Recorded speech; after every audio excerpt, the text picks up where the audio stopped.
So ayun guys, no, magandang araw na ang tawag dito, Sabado sa inyo. So ngayon guys, Japan life update na naman tayo ulit. So nakita niyo naman siguro yung aking background, no? Mga orange yan guys, no? Kung hindi naman siguro ako, colorblind kasi ako, yung tingin ko sa kulay na yan yellow. So parang akala ko lemon siguro to kasi medyo pagka yellow eh. Yan, no? Pag ganyan guys, no? Update ko lang kayo sa unang vlog natin. Naisip ko kasi ang daming nakalagay doon na kakawatin daw. Bakit ko kakawatin yung mga ganyan? Eh masisira yung aking buhay dito. Alam ko naman yan masarap yan. Matamis, no? Pero hindi ko kakawatin yan. Siguro pupunitin ko na lang. Wala naman masyadong tao. Kasi nga medyo mingaw kasi dito sa aming lugar eh. So, wala. Hindi tayo ano siya, yan yung mga simpleng tentasyon, no? Pero napakalaking yan, leksyon na pwede mong matutunan, no? Imagine mo, walang katao-tao yan, no? Ibig sabihin yan, guys, tinitest nila mismo.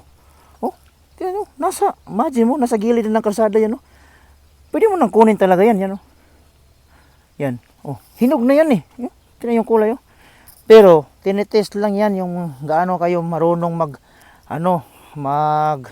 magpugong sa inyong mga tentasyon ba.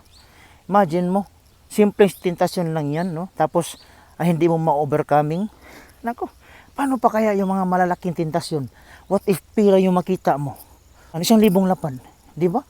Sa simpleng ganyan na tentasyon, wag niyong hayaan yung sarili niyo mismo yung mag-control. Kasi pero kung isa lang siguro yung kakawatin mo, hindi siguro malaking kasalanan yun. Yung CCTV dito, yun ko kung gumagana. Medyo ayaw, di ba? Ayaw, di ba? Yun lang guys, no?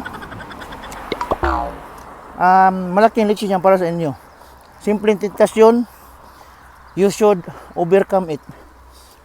Kaya if ever na malaki yung tentasyon na kaharapin nyo, nako, lalo kayong maingganyo yan. Sabagay, isa lang naman. Matamis siya.